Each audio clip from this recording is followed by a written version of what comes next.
All right, today we're going to tackle 3 of the smallest words in English, but they're also some of the most powerful. So let's dive in and finally get a handle on the articles a, an, and the.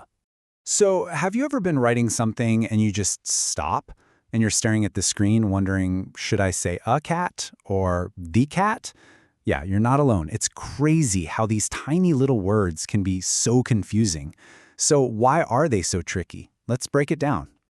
Okay, so at their heart, articles are basically just little signposts. They belong to a group of words called determiners, and their whole job, their only job, is to tell you if we're talking about a specific thing or just a general one. That's it.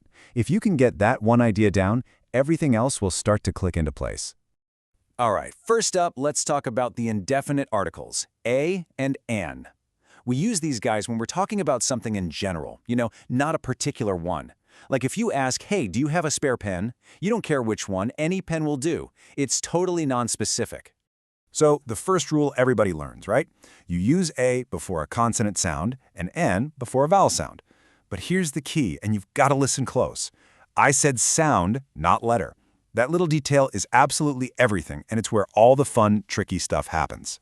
And of course, just as soon as you think you've got the rule down, you run into all these words that seem to break it. But here's the secret. They're not actually breaking the rule at all. They're following it perfectly. It's just that they're following the sound, not the spelling. Okay, take a look at the words uniform and European. They start with vowel letters, right? U and E. But just listen to how you say them. Uniform, European. Hear that? That y sound at the beginning is a consonant sound. And that's exactly why we say a uniform and not an uniform. And this logic works the other way around too. Think about the words our and honest. They both start with a consonant H, but you don't hear it, do you? The H is silent.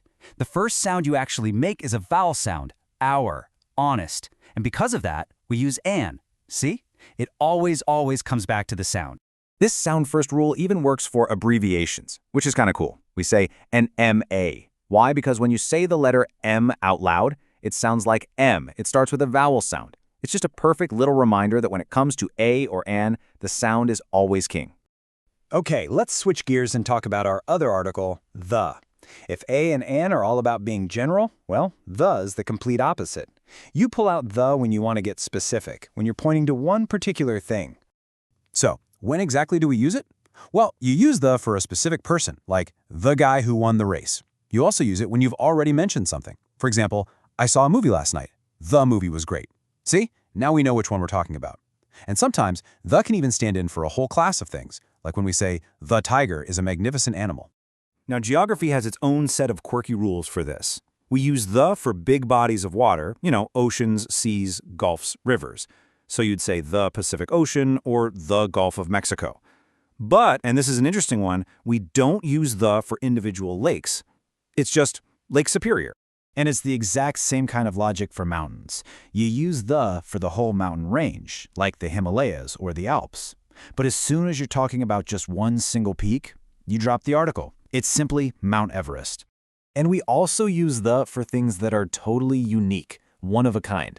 I mean, there's only one sun in our solar system, so we say the sun. Same goes for sacred books like the Bible, or famous buildings like the Charminar. The rule of thumb is, if it's unique and everybody knows what you're talking about, it's probably going to need a the. So, we've got our indefinite articles, a and an, and our definite one, the.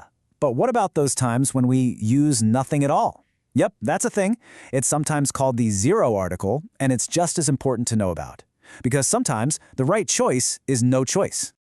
Okay, so when do we leave the article out? Well, it's pretty common for things you can't count, like rice or news. Also for people's names, like Ranjan, and for languages, sports, and meals in general. That's why we say I play football, not I play the football, or I speak French, not I speak the French. But check this out. Here's a really cool exception to that meals rule. The second you make the meals specific, the articles come right back. If you say, we organized a dinner in his honor, suddenly it's a specific event. Or if you ask, how was the lunch today, you're talking about one particular lunch. It's a perfect example of how context is everything in grammar. Here's another one that's super subtle but totally changes the meaning, especially in British English. If someone is in hospital, it means they're a patient there. But if they're going to the hospital, it just means they're visiting the building. That one little word, the, completely changes their relationship to the place. Isn't that wild? Okay, wow, we've covered a lot of ground here. So let's pull all of this together with a quick little cheat sheet to summarize the main rules we've talked about. And here it is, everything in one spot. A good way to think about it is like this. A or an is for any one of something. The is for the specific one. And no article is for the general idea of something. This chart is a great way to keep those main ideas straight in your head. So at the end of the day, what it all comes down to is specificity and sound. From silent letters that trick your brain to the huge difference between being in hospital and at the hospital, we've seen how these tiny words can pack a huge punch. So I want to leave you with a question. Out of everything we covered today, which rule or exception did you find the most surprising?